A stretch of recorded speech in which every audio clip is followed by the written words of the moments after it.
Welcome to the Trinity Force Podcast. Yo, it's that Triforce cast beaming straight to your home. Grab a beer so we know Pone ain't drinking alone. Send an email, a quick tweet, just pick up the phone. Leave a message at the beep if you're a creep, watch your tone. Discuss the meta game, patch notes, whatever helps your stats most. Obi-Pone Kenobi is your last hope to snatch gold. So grab your headphones and join in the fun. We'll try enforcing some jokes and some cringeworthy puns. Yo, we can make it together, people. Trinity Force Podcast. These boys are second to none. Now that's the end of the intro. It's time we begun.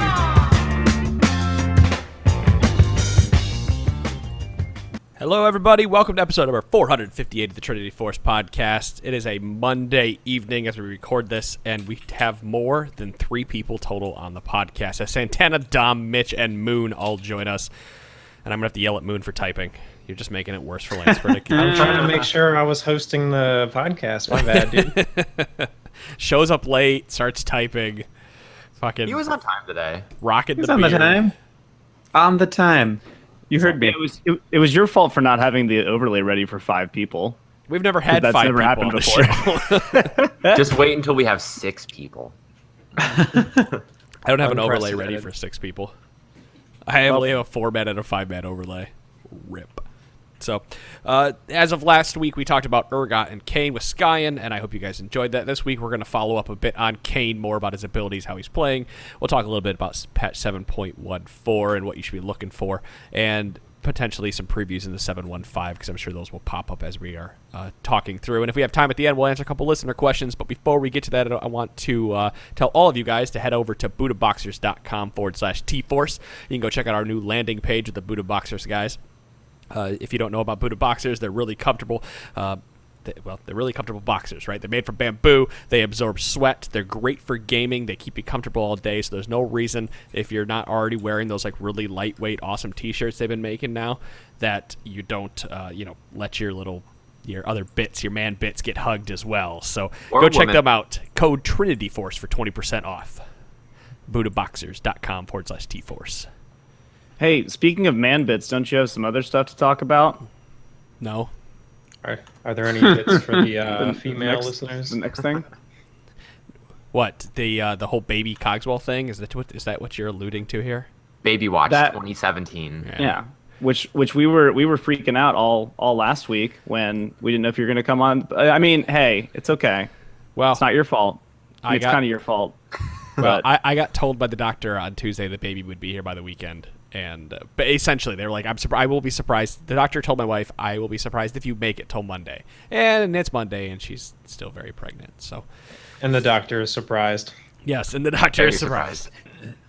So I go tomorrow with her to the doctor's office to see what's going on with that. I mean, the baby, it's still not the due date. The due date isn't until August 8th, so it's totally fine if the baby stays in there and keeps cooking for another couple weeks. But it was looking like we were full speed ahead for baby Cogswell.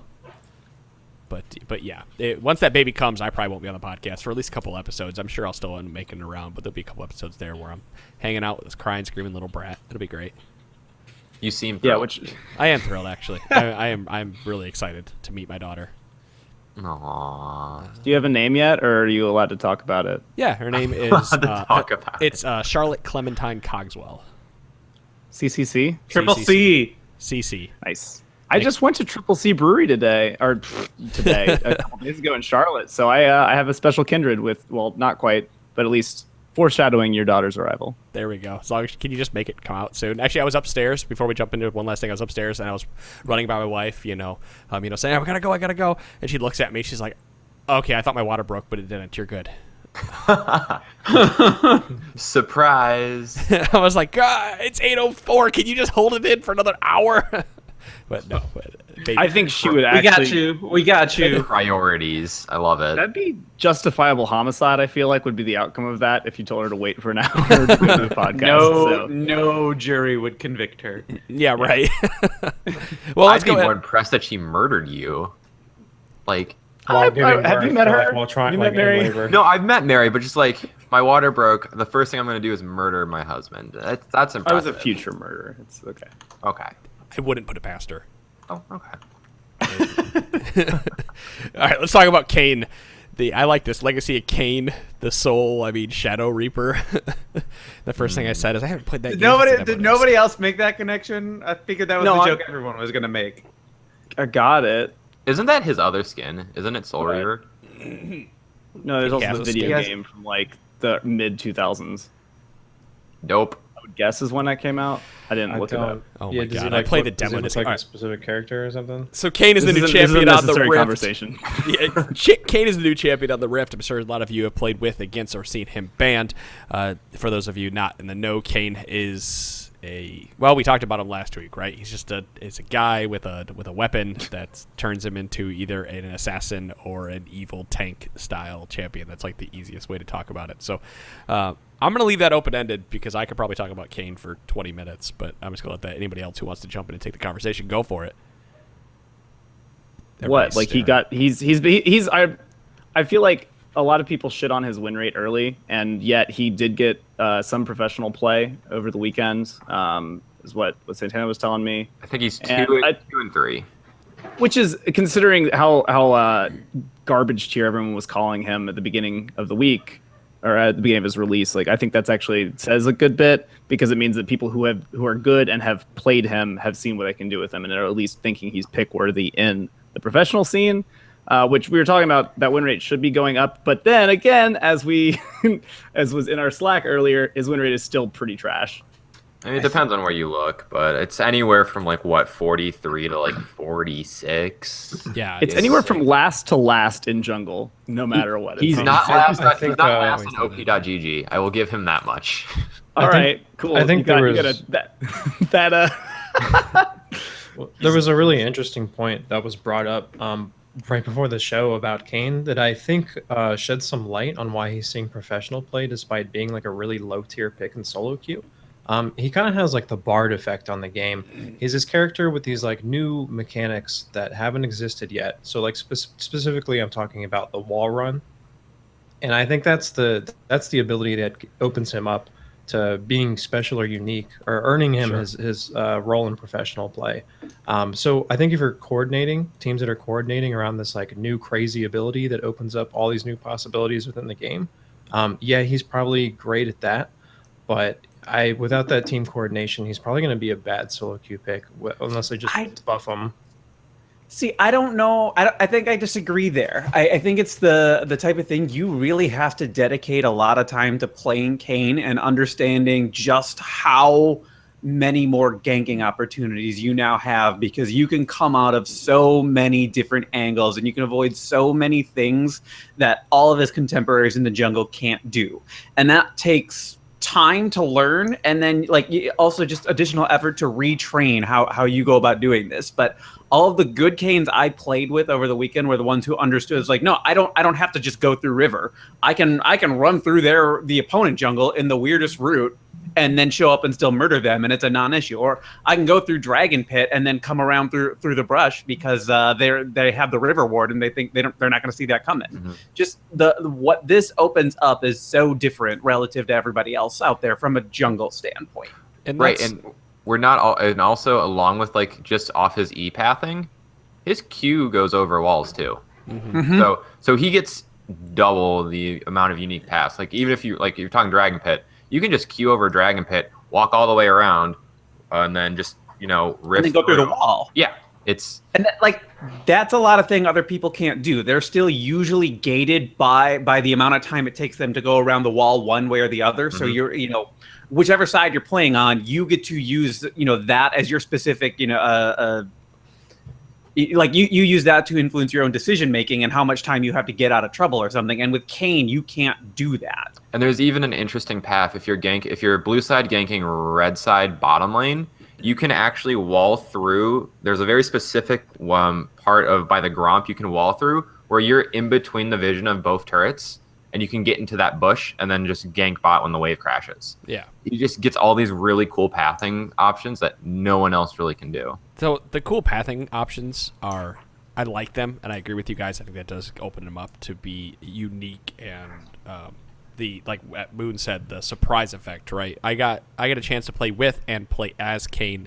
I played as Kayn twice yesterday, And he, for being a mediocre jungler myself, he allowed me to feel like I was impacting the game early and mid. But as soon as the enemy team had any kind of footing, we couldn't win the game, right? We couldn't bust through there because I didn't have the damage, I didn't have the engage like anybody else did. But the problem here that goes back to is that, like, once that surprise factor is over and people recognize that Kayn can come from any direction, he doesn't have anything in his kit before he transforms to aid in a gank besides a slow with his W. Like, he doesn't have any extra CC, he just has a little extra damage, and he has to have red buff or something on him. So, like, that is a setback, something that holds him back, and that's, he has these really unique ganking pass, which is awesome, but he doesn't have any additional CC in his kit until he transforms. And I suppose that's just, a balancing act they're playing, because if he could jump through a wall and stun at level 1 or 2, then he would just be outright overpowered.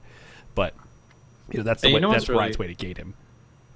What's really interesting about that is it makes me think of Master Yi, because he has kind of like the same restrictions. And for a really long time, you would never gank as Yi unless you had a red buff, because without the crowd control, it just wasn't really possible, because there weren't enough really strong ganking paths for someone without any crowd control and a weak early game to really make an impact without that buff. So I think that what's really interesting is that Kayn has that same weakness that Master Yi does, like that weak early game, dependent on scaling and snowballing and kind of red buff dependent. But I think it's really, and not having really any reliable CC for the most part. So it's really interesting that they've given him that tool to kind of circumvent that one weakness that Master Yi had for a really long time out of the jungle.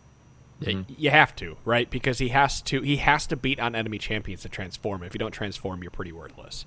You don't get anything on the transformation subject. I really do not like how your earlier the earlier transformation option is dependent on what champions you have damaged more. If you've damaged more range, then it's the Shadow Assassin option, and if you've damaged more melee, it's the Rost option. I hate that. That's needlessly complicated. It feels weird. It delays what you want to do for 4 minutes. And I get the idea that, like, oh, we want to make it so that he's strategically picking, who he goes for. But if you're up against a team that has, 4 range champions and then the jungler and everything, like, you're kind of, the decision gets made for you, or you're stuck within the shitty neither form for another 4 minutes. It was like that just. I have a follow-up question for you, Dom, because I'm directing this to Dom because he brought up the point. Do you feel like the forms that are being given to you based on who you're attacking? So if he's attacking the ranged people mostly, and if he was forced to go into that, what he gets for attacking ranged characters, is that form at least strong against ranged, or do you feel like it's weak against ranged compared to his other form? So what I know is that the 2 games I'm like 5-2 with Kayn on my team. The 2 games that I lost were both games where the player went Shadow Assassin. Now, one of those was somebody on my team disconnected. And so actually I was duoing with Wrecker at that point. He went Shadow Assassin because we had like a beefy front line. So he's like, I don't need to go. I'll go this assassin route, pump up our damage. And then somebody disconnected, and he's like, well, I really wish now that I was Rost, because that would have been better given everything else. But overall, Rost is definitely the better of the 2 forms right now. It feels impossible to kill the guy due to all of the spell vamp, and just the way the guy plays, it seems like he's a little bit better off as a bruiser as opposed to trying to go for this pure heavy damage dealing thing. That's just me, and not playing Kayn and having him on my team. But I liked it when the guy was really durable and sort of going through everything. It didn't feel like him suddenly being an assassin was really helping him deal with ranged opponents, I guess, to answer your question. Well, so is that what he gets? He gets the assassin form for going after ranged heroes? Yeah. Mm-hmm. Yeah. Okay. All right. Well, that's probably what they need to adjust, honestly, if that's the mechanic that they want it to be. If he's not being rewarded for that, like if his form that he's being given for his target selection isn't strong enough against those targets, then it seems pointless. Has there been an update to his passive damage? I know it was bugged. I don't. Blue Kayn passive damage was bugged. It wasn't doing the full amount of damage it was supposed to be doing. Oh, that I don't know. I honestly don't. Yeah, there was some kind of bug with Kayn with his blue that made him less powerful than he should be. and that was why a lot of people were going red. And not to mention, red just feels better to play because you are durable. You do get that percentage of life steal with the Q Reaping Slash, but not everything. Some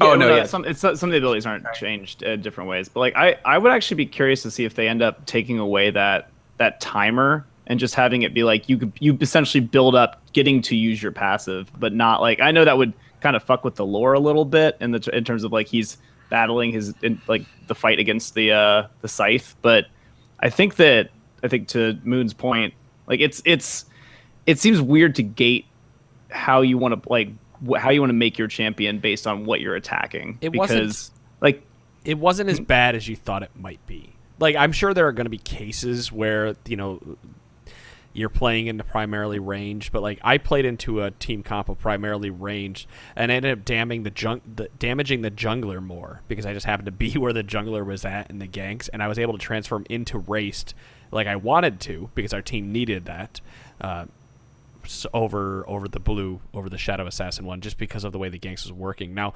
that was probably a fringe case, because when you're ganking others, you'll be doing the damage, to those ranged assassins and whatnot. But I definitely think the option's there. But to your point, Mitch, if they do deem that to be a problem, instead of removing it, I'm sure they just reduce the timer. Yeah, that would be how much do you need to do? Because that number doesn't seem to be available. Like, I guess a better question: what time in the game were you getting those transformations? I guess is a better way of phrasing that. 10 minutes ish. Okay. I've seen it as early as like 6 or something. It was, and if you get the transformation that early, he is really tough to deal with because you can't out damage his healing that early in the game. How is Kayn's pre-form counter jungling?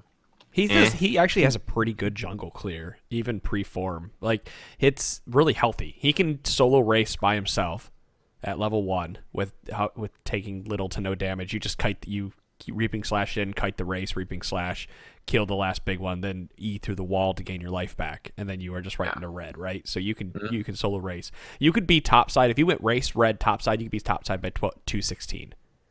Like walking into lane. Do you feel like he can duel the other jungler as well? No, not as easily. Not without a Reaping Slash. Because his level 3 is not super great, because one of his abilities isn't a damage ability. So like if you face checks like Elise or any of the tank junglers right now who just do more, like Sejuani, Maokai, like if you get the drop, maybe, but I wouldn't go looking for like, oh man, I'm playing Kayn, I'm gonna go murder the other jungler unless I already have a lead. Yeah. Okay. The other side though is you really could, go and catch them at a camp is going to be difficult for them, and they're going to take a lot of damage at because you have such unique paths. It's not like they're going to cross through a mid lane or an errant mid lane or a top lane ward or something like that. Sure. Like, you can just show up while they're trying to do wraiths and taking a shit ton of damage, and then it's like, you gonna die. Well, the point that I was trying to get to was if he did have decent counter jungling, then maybe like what Pone said, you can, or what Adam said, you can go after the jungler if there's no lane targets at the very least to get your form that you really need. But so I guess it's just kind of in the air. He just kind of probably needs some buffs, honestly. And they're getting there, but right now, like, you don't get rewarded for going shadow because your damage is so underwhelming. Like, I've been watching like top lane dives with ult and they do like no damage. Yeah. I'm like, all right, what was the point of that? That ultimate, I think I did 150 damage or something with. I know Race, the red one, heals, but it did nothing. I couldn't even pop somebody with it, right? Like, you expect an ultimate to do more than just heal you back up to full. It's like the untargeted ability is like the whole point of it almost. It almost feels like they don't want you to use it for damage because it's so pathetic. But it's like Azonia's, essentially. Yeah, dude, it's like 3 seconds. Like, when I'm playing Garen and I'm like trying to ult him and he does that to me, and he's like invincible for 3 seconds, I can't hit him, dude. It makes me so mad. Or 2.5. I think the point of his ultimate, I think in the Shadow Assassin form, isn't it's that dodge thing, but it's also to reset his passive, because you're getting. I think that might be the part that people aren't understanding yet, is that his combo set is weird, where you get that when you enter combat, you get that 3 seconds of just like percentage extra magic damage on all of your attacks and abilities, and then your ultimate resets that. And so I think that's kind of got to be what the combo will end up being eventually, because you're super mobile, because your W no longer stops you to do it. Like you start casting it and keep going, and then after you've like blown your combo, you ult them and then do it again. And I think you'd get a lot of like a much higher damage threshold out of that, but it will take a lot more. It's not as easy in comparison to the red form, because that just seems so much like clearer. You just do your stuff, not having to hit it in specific orders. We're in a meta with a lot more tanks and bruisers being played right now, so it very well might just be that the Rost form feels better because it's dealing percentage of target's max health damage, in addition to whatever, in addition to the base. Like, so that's going to feel better. So just by virtue of the meta we're in. I have to cut you off there because I found the reason that Shadow Assassin doesn't feel as good right now, and you actually led right into it, is that it's supposed to do 44% extra damage, like his passive is, but it does get negated by armor. Mitigated, excuse me. It does get mitigated by both armor and magic resist, so that 44% extra damage you'd be getting quickly goes down to like 10 or 15% extra damage. So the Silent Assassin doesn't do as much. Also, the passive reads as if everything gets the 44% extra damage, but like Thunderlords or Duskblade or anything that was like extra proc doesn't get that extra damage that you would expect it to have. So it's only your auto attacks and abilities. So that might be another change that could happen too. That would be also, that might push it a little bit over the edge. But also his passive or Shadow Assassin passive is also magic damage, which in most cases is really nice because you have mixed damage. But I feel like in his case, since you're kind of building this like cleaver GA build, you just wish that was regular physical damage since you're already getting the shred off your cleaver. No, I don't think so, because it doesn't affect it's post mitigation, so you're not getting so you deal the post mitigation after armor reduces that damage. Like, you just get free magic damage that wouldn't be reduced by well, it would be. They wouldn't phrase it as magic damage otherwise. Yeah, otherwise it'd just be at that point. Yeah. Oh, it'd just be true damage. Sorry, you're right. But it's still I think that's underappreciated. Like, until people get that combo down, I think that will be like, it's just so much easier to play red. We're kind of talking 3-hit rule there at that point, but most assassins aren't looking to do 3 hits. They're trying to get like spells off, murder somebody real fast, and it just sort of doesn't feel assassin-y the way they really set it up. Yeah, the game has started to move away from. We should probably talk about that later. I'm going to write that down. I think the game has started to move away from the 3-hit rule. We had the 3-hit rule back in like season 4, season 5, where you're pretty much getting 3 hits when you're inside a team fight, and that was the end of the team fight. But team fights have elongated since then. I mean, just now you got 6 hits. God, 6 hits with shotgun knees. You just have to dance around. Everyone builds Cinder Hulk now because why not? Right. I think overall, I took a giant shit on Kayn on Wednesday. I just didn't like him at all and whatnot. And if you listen to the podcast, you heard that. I went and played him this last week, and I had fun playing him out of the jungle. I was going warrior, black cleaver into tank, and it felt good. Raced or red. I just call it red and blue because it's easier. The red form felt great up until that like maybe 25-minute mark, and then I felt like I fell off the face of the earth. But I don't know if that's necessarily a symptom of the red Kayn, or it was because people are playing around him like they play around Kled. And this is a problem that I have with solo queue or just playing with randoms, is that if somebody sees Kled get picked early, they automatically think, oh, all right, sweet, we have the engage we need, because Kled's ultimate will allow us to engage the fight. And then they just pick around this, what they think is engage. So now we get the Master Yis and the Rivens and whatever, come into the game, and we can't band-aid the engage any sort. And like, Kayn doesn't have that either. He doesn't have the engage. He has great follow-up engage or great disruption into somebody else engaging, right? So you have to pick around raced like you would Kled. Yeah. I mean, if your laners don't have CC, he's pretty terrible. Yeah, and that was kind of something I wondered about, Todd. Have you had him on your team a bunch at all? Yeah, a couple times, and it's usually a loss. Were they averse to your lane just by virtue of? There was at least one scenario where I and a Kayn dove together, and his ult And he called it out, and I was really low, but I, followed him up on it, and I'm like, okay, I know his ult breaks the turret aggro, so he takes aggro, goes in, and does his ult. Dude lives with whatever, and however much health the enemy guy lived with, and I'm too low to go in. So, and then Kayn dies right afterwards. So it was like 2v1 dive. He didn't have enough damage, and then he gave away buffs. So, that was like the one experience I had with him in a rank game where, something like that. Otherwise, he just doesn't really seem to do much. I mean, honestly, like that's been my impression. Yeah. He just doesn't seem to do much.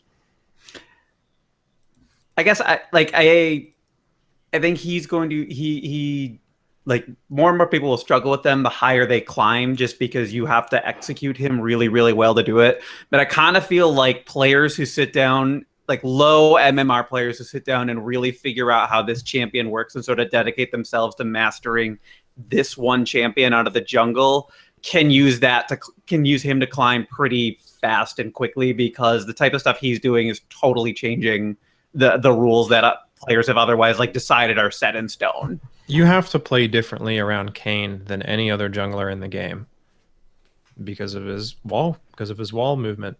Right. And that's something you can abuse at low MMR. And it's not even like Bard where it's limited to a single omnidirectional and that's it. It's just. I mean, and we should be saying this about Talon too, but Talon feels a lot different. Talon's actually in a good spot right now. I love Talon, but that's a I wasn't trying to shit on Talon. It's just Talon sort of has the same thing going on, not nearly as unpredictable, I guess is what it really comes down to. People still understand what he does. You can juke in the wall. That's what's so messed up about it. Bard tunnel one direction, right? Mm-hmm. That's it. Talon one direction, and you don't go backwards. But this guy can go into the thing. You can see him run one way through the wall, and then he goes invisible, and he can turn around and go back the other way. It's insane. If you're red side with Kayn on your team, you're almost better off getting pushed to your turret, because your opponents. So few people think to ward over that river wall at that point in the game. They'll have river warded, but Kayn doesn't give a shit. So suddenly Kayn can just run through that wall, and you basically get a double kill every time bot lane. That was my favorite. Yeah. And my favorite gank top lane was through the big thick wall on red side. It's like people just. It's so hard to change it's kind of the Evelyn rule in that regard, where you're warding and everything and what you're doing, that you have to play differently when she's in the game. But it's honestly much worse with Kayn. I think he's a good champion if you go the Rost form. I think he needs a lot of work if you're going to go the Shadow Assassin right now. I just don't think it's his meta right now. That's probably the most accurate. Probably a bigger part of why he's struggling is you look at your top tier junglers right now, and we're ignoring Kha'Zix because Kha'Zix gets Dustblade abuse on this patch. But it's Maokai, it's Sejuani, it's Zac, it's Cho'Gath, it's all these giant tank junglers. All these items are skewed toward the tank junglers, and right now Ross gets, I don't know, nothing. You do great until they build armor, right? Even if you have Cleaver, they do great till you build armor, then you can't do anything. I think that was another problem that I had where, like I said, it felt great until about 25 minutes when people had items, and then even if I engaged or followed up engage, I didn't do any damage. I still don't feel like he does any damage even in red form, though, because I could Reaping Slash a minion wave, and I'd still take me 2 hits to kill a ranged minion even after the Reaping Slash. He just doesn't do... We'll see when these buffs come through on PBE. It looks like they're setting it pretty well, that they're buffing his AD ratio on ult to 150% bonus AD ratio. I don't know if that's going to do anything, but we'll see. Smaller things have done it for other champions. I think something that they have to do with this yeah, true. I think something they have to watch out though for is that this is a champion that could potentially thrive in 2 completely separate metas. And if they buff Shadow Assassin to be good in this meta, and then the meta shifts so heavily that it's we're back to the lethality kind of builds, suddenly he might be completely overtuned. And so you're balancing 2 champions at that point. And I don't want to there's probably, it almost has to be a situation where one is good in a meta, having both be good in the same meta when they're so different. Mm-hmm. Besides the wall walking portion, which is obviously pretty integral to his kit. If they make them both good and then meta shifts one way or the other, and this could be way down the line, like one might just be absolutely stomping for a little bit till a hotfix comes in. But they've been doing that a lot more now.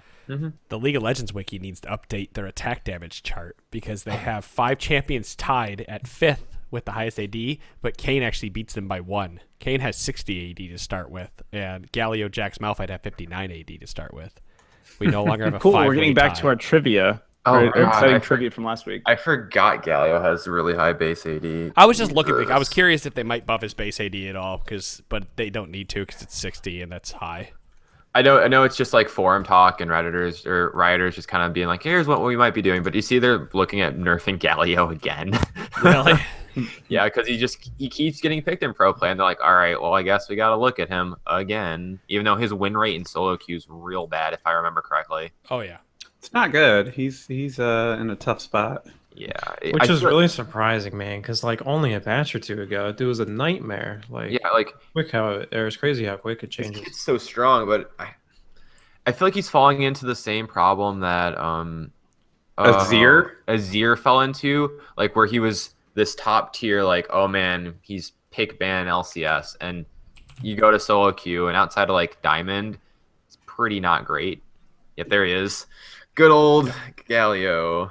46.52%. I know I don't have analytics up, but it was just the easiest way to. Kane's not a top. Oh, Kane's not a top lane champion. Stop playing him top lane. I played with a mid lane Kayn the other day who went like 17-5 and something.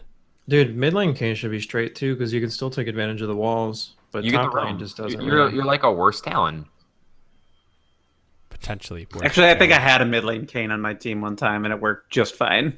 Right. Yeah, I think. I mean, it's that's a one game sample, so don't read into that. But Oh, dude. Oh, man. I just got this crazy idea. Okay, so Oh, boy. since his form is based on who you're attacking, like there's this huge level of strategy with mid lane Kayn where you can pick him based on if it's a ranged mid or a melee mid, and you can you could do insane stuff with that. Like, people should probably explore that. Probably. By the way, speaking to the damage, one last thing about Kayn, since we've spent about 30 minutes on him, is that his passive stacks based on the amount of times, or it's based on the amount of time you've been in combat, essentially, or amount of auto attacks you get off on the enemy champion, not amount of damage. So, like, if you have DFT, and every time it ticks, it fills up your passive a little bit. Every time you auto attack, it fills it up. It's not about the damage you do. So if you 2-shot somebody, which you're not going to do at that level, but if you 2-shot somebody, you don't fill up your meter any faster than if you, took your time to do it. So you can feel slightly less bad when you take a DFT instead of Fervor on your masteries. Right. Not that you're going to, but just pointing it out. If you want to do Thunderlords, for example, that Thunderlords proc would add an additional to your passive. Don't take Thunderlords. At this point, I almost wonder if you should take Thunderlords over Fervor just because he needs to win the game before people get items, and it could potentially help him snowball and win the game faster. Might be. It's something to explore. Well, he's not winning those elongated fights that Fervor would help, let me tell you. Well, apparently he's not winning any of these fights because just in the dumpster at the moment, but yeah. All right. that's just not been my experience with the guy. Like, I know, I'm 1-1 with have gone Kayn. pretty well. I'm like 5-2, and not all of those were wreckers. So I can't even just say it was the player. Sure. Pretty sure Kane's the reason I lost one of my D3 promo games the other day. So Boom. You heard it here first. Marine hates Kayn. Put it on the wall. Let's all right. Well, let's go through the next piece of this podcast. We want to talk about the 7.14 meta shakeup. Talking about some of the changes that happened from 1.4 over to now, and what you guys should be playing, what you shouldn't be playing, or anything you need to look out for. We've mentioned Cho'Gath enough times to drown a horse at this point, or choke a horse, where you should be playing Cho'Gath if you're not already out of the jungle. Maokai's if you can't- busted. Yeah, Sejuani's also really good. Maokai Sejuani, probably the strongest solo queue. Even Rammus is really good. Rammus got a bit better because of Bramble Vest, but right now I don't think he got a small buff too in the same patch. Yeah, he did get a small buff. But I would definitely look at Maokai Sejuani if they're up, and if you want a tank jungler in your rotation, play one of those. Well, Rammus is still an anti-physical tank, so you should Yeah. still be aiming to pick him just against, like heavy physical teams. Yeah. Kayn.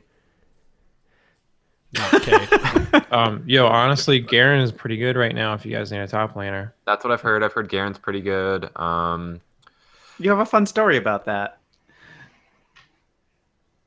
Who Todd? does? I do? I thought you had Just about all the I Garen thought players. No, just about all the Garen players. Yeah, no, I mean, basically, all the platinum Garens that were hard stuck are like D5 now, and all the D5 Garens that were hard stuck are like D3 and like still climbing right now. So it's been the buff has made a significant difference. I mean, I know he's still like the easy, noob hero or whatever, but there's a lot of skill expression as of now. This is the buzzwords they like to use. So Skill expression. Jesus Christ. right. I mean, the our buzzword last game, now. Adam and I played against a Garen last week, and it was really cool when I died before I saw the Garen in a brush. He was also very, very fed. How many times have you done that? Dude, like so many, and it feels so good. Like, dude, my favorite thing to do is like mid game. You get the red trinket and you throw down a pink ward, and you just you just look at the mini map and you just count to 30, and by 30, somebody's gonna face check the brush. Like, I don't know, people just do it. They don't. You are respect so patient with all that stuff. Like, it's unbelievable. You will sit there so long waiting it for something to always go into that one brush. It does. It does always work. Yeah. Almost always. Sometimes you're sitting in the wrong spot of the map. But then you're like, yo, but this guy was mid, so I was there. I'm like, you were all the way bottom side. You can't fucking tell me this dude was mid and you were waiting for him. I'm watching you too, bitch. I think Talon's really good just because of Duskblade at the moment. He also has still really strong melee matchups top lane, which is where he's seeing a lot of play. And by a lot, I mean he's like a 2% pick rate top lane. Same with Pantheon. Pantheon got better on this patch too. Yeah, Pantheon gets picked up a lot right now, and he's really good. That champion's fun to play against. Woo. He's like the master of getting first blood right now. Yeah, Level 2 first blood. because he's probably one of the few top laners that doesn't get punished for taking Ignite. Shen can too, but Shen doesn't kill people at level 2. So I It's think not hard. Like it's pretty easy to kill people at L2 with Pantheon. spear through level 1, skill stun, flash stun, ignite, boom, they're dead. Wow. Talon's the same way. I mean, you just rake and W and Q them. Outplayed. That's what Santana's trying to say. Pretty much. I don't know. What are the 80 carries looking like? They're going to change. I tell you to see the thing. Like we're telling you to play all these champions right now. They're all going to continue to be good through 715. But if we look at 715, all the champions that have these really high win rate spikes are going to drop a bit. They're still going to be good, but they're just going to drop a bit because they were. Jhin was inflated. Draven was inflated. Draven's still really fucking good. Jin's still good. But Duskblade was just making these Misfortune. Misfortune, yeah, that too. Did you see Oh my god, she's crushing stuff. Did you see the clip on Reddit where she one-shots the Zyra with Duskblade passive off a double up? It's like a 900 or 1000 HP Zyra, and she kills minion off double up with Duskblade passive and just one-shots her. It's not an exaggeration. One ability, one shot. Right. It's so good. So yeah, I think we're gonna have to look at MF again because they kept buffing her double up not that long ago, and now we're back to a lethality meta. But they nerfed it too. They nerfed it, but I thought they brought it back not that long ago. I don't remember. I know they were nerfing it because they didn't want it. They didn't want people to play support MF. Well, they were nerfing or make it rain because that was her max, and for support, like 8 patches ago or whatever, when she was still meta. But yeah, MS strong. But I want to talk about something with Dom really quick. We saw Taric jungle this weekend. I don't know if you caught that game. No, I didn't see that game. Who played that? I'm trying to remember, watch that. Or maybe I misread it, but we're seeing a lot of Taric again either way. Taric's really good. Like so there's this perception that it's a really tank heavy meta because that's what the pros are picking because they want those specific things. But as far as solo queue goes, the supports you should be playing are Janna, Soraka, Taric, and Sona, and they all have kind of one big thing in common. And what I find really unusual is that Nami is struggling relative to those three those four are like right at the top of the win percentage boards, and Nami is not even like she's below 50%. And I find that really, really unusual, given that those are otherwise her contemporaries. It's partially. I know Nami's getting buffs on PB. I think it's just a Q cooldown reduction. But I think it's partially comparatively to those other champions, Nami's a lot harder to play. It's kind of what I was thinking too, honestly. I didn't say it because I'm not the support expert, but in my head, I was thinking that. Yeah. Like the skill, like the bubble is, like the delay on the bubble has always been kind of wonky. Yeah, it's hard. That's a hard one to use. I'm just scrolling through Nami history. She hasn't been touched in terms of outside of bug fixes since 522 when they buffed her mana regen. Yeah, she's only seen buffs. She's never been hard nerfed until like I'm going back to 314 when she got nerfed.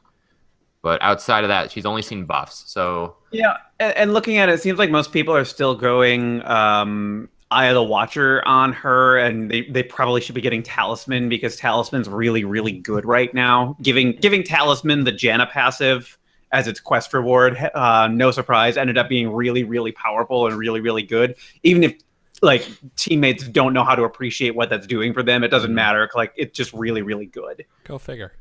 Right. Does that funny that they had captain's boots a long time ago, and that wasn't really big. And now that they give it onto an item that supports captain's naturally get. Yeah, some people did, but I feel like it was maybe the most underbought one. I'm trying to. I don't need to go through all this. But yeah, that's kind of funny that's now very, very good again. And they finally fixed Talisman, so that's great. Yeah. Does that stack multiplicatively or additionally with Janna? Passive Talisman. Should stack additionally because they're not at all unique and they don't. It's not like slows. So it's the best straight 16% if you're moving towards Janna. I'd assume so. That probably it might be. Oh, it's so much move speed. That's probably why she's topped win rate. Mm-hmm. Yeah, I'm playing literally. I'm playing safe. Janna every game. I'm playing Janna every game right now, and I'm to a point where it's I'll first pick her. I really don't give a shit who I run into. And people think Blitzcrank is this Janna counter, and it's not. It's pretty easy to beat Blitzcrank. And Ardent Sensor is also really strong too. So it's just, yeah. Champions that inherently take less risks to do their job are going to probably be more successful in the whole. And I think Janna's whole character is about minimizing risk. So just for that fact alone, Janna's basically been strong since season 1. I don't think Janna's ever been weak, honestly. She's been picked less often, but she's never been weak. Yeah, I think her worst state was actually not that long ago when you saw a bunch of Zyra and Brand and whatnot, and Coin sucked. And even then, she wasn't awful for solo queue, but she wasn't her usual #1 win rate, best pick in the league. It was because a lot of the champions you were running into were doing the types of things that Janna does, but then they were also poking better. And then Lulu and Karma's shields got nerfed pretty heavily and I think their poke is also not as good as it was to start the season, and that's why Janna's the #1 contender to Janna's throne is Soraka right now. It's because Soraka's doing a different version of what Janna does. I'd actually argue Stone is a little bit better because it allows you to spoon feed your ADC a little bit more than Soraka in terms of lane because you can poke with Q, you get the healing buffs of Sona, and she gets to abuse Sensor as well as abuse Coin. The one thing Sona doesn't do as well is set up ganks at all because you have to get power cord and then you have to obviously telegraph what you're about to do to even get the slow going on. Otherwise, she just doesn't have power control. Is better than Raka's. She gets caught out a lot harder too. Well, sort of better than Soraka's. Yeah. But yeah, I think all of those are really strong picks right now.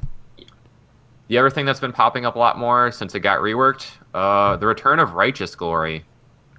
That's a good item. Oh boy. Righteous Glory, Sivir, Maokai, that's a thing again. And Sivir's getting a buff next patch. I'm excited. Sivir is getting buffed on her Q, and people have been talking about Sivir as this pick she's not overbearing, but she's this pick you can take into anything because she just outshoves everyone, and eventually she outscales you, and she gets the move speed buffs, which helps her tanks. Yeah, I think Sivir's fine. I think she's better than she's been in a long time. I do too think it's bad like she's about to be quietly. too good. Say that again.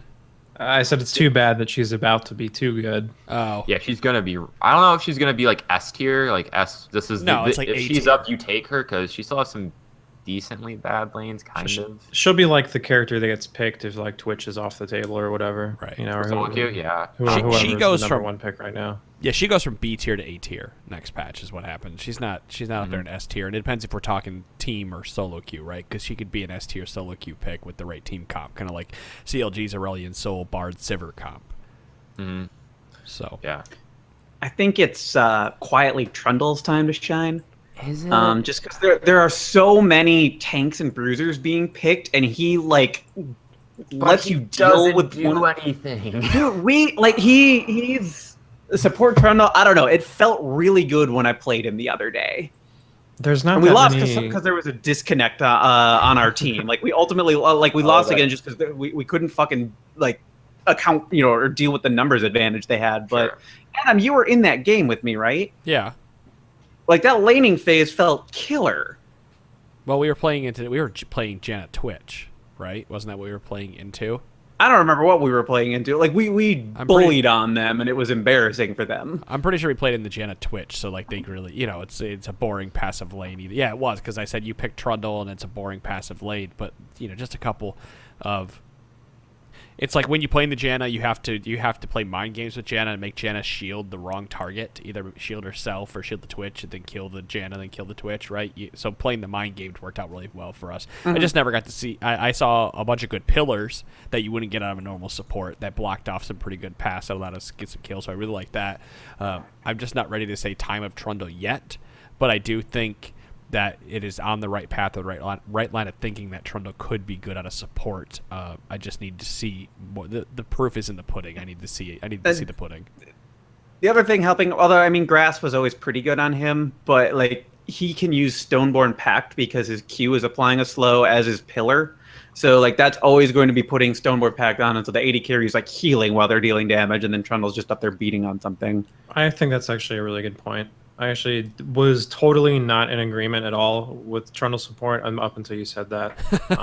That probably does make a difference, honestly.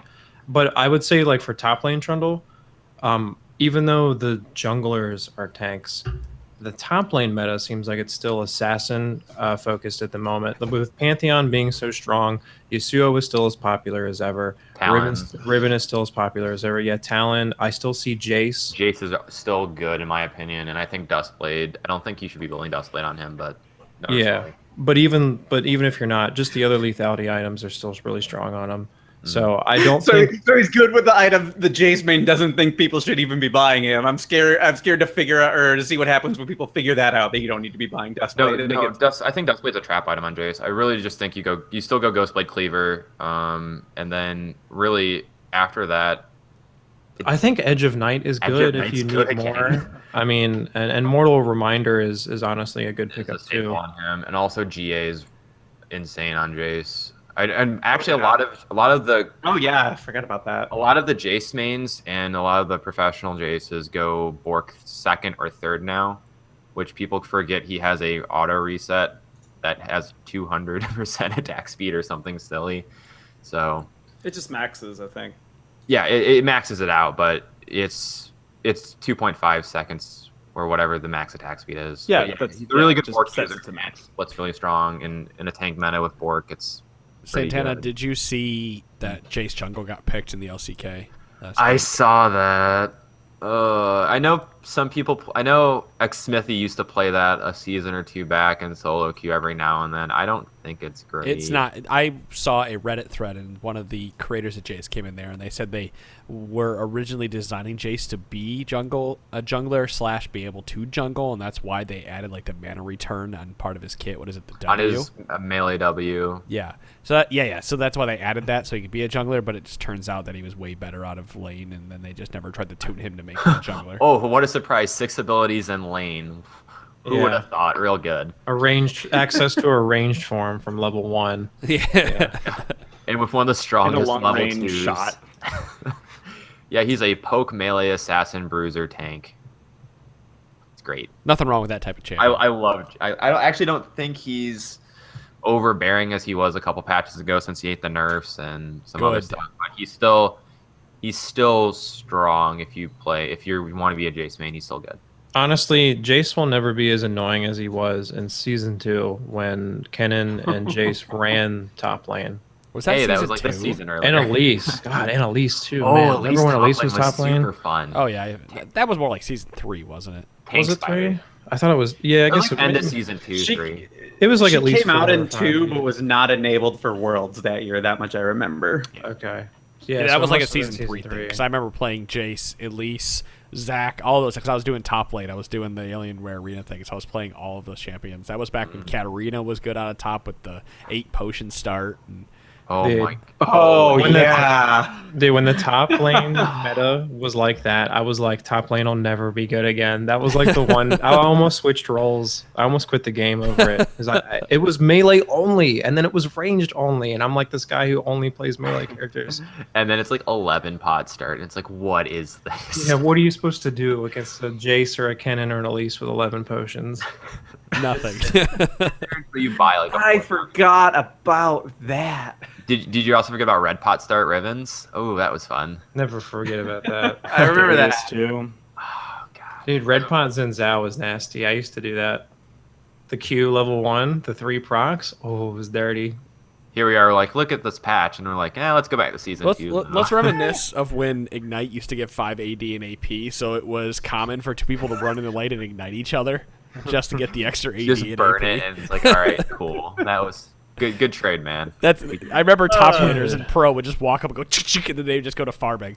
Like, Dude, there were people who didn't know that that's how it works, and I had people who quit the game because I had AP on like a character with no AP ratios. They'd be like, "Oh my god, you troll!" Blah blah blah blah blah. What? Like, dude, people seriously would quit the game over it. Like, they didn't understand it. I mean, it was like a 1 in 1,000 type, rage. Sure, but but it happened. if something tilts you that Yeah, hard, but I it don't has think you to should be stick playing out. this game.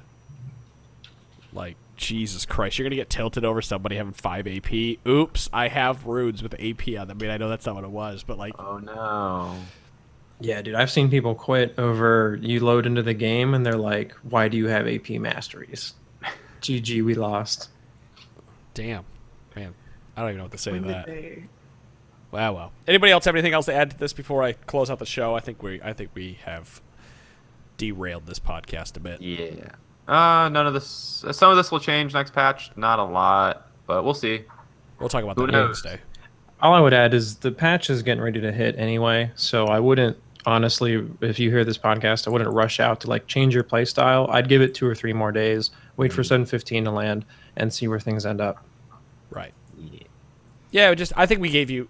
I think a lot of it though through this podcast is like we said. A lot of these don't change with 7:15 at all because most of the champions stay good.